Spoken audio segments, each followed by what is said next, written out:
આજે રામદેવ પીરના દર્શન કરવાની ઈચ્છા થઈ એટલે નીકળી ગયા દર્શન કરવા. વાતાવરણ પણ સરસ હતું. મંદિરે પહોંચીને કર્યા રામદેવ પીરના દર્શન.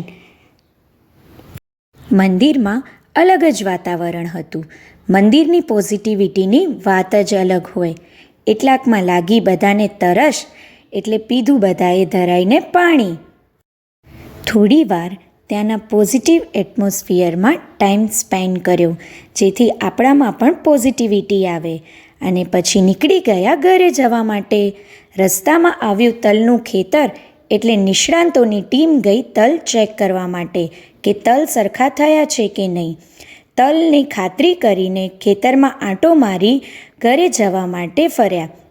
મંદિરની પોઝિટિવ એનર્જી લઈને ઘરે આવ્યા. ઘરે પહોંચીને દીદીએ બનાવી દાલ બાટી. દીદી ખરેખર બહુ સરસ જમવાનું બનાવે છે.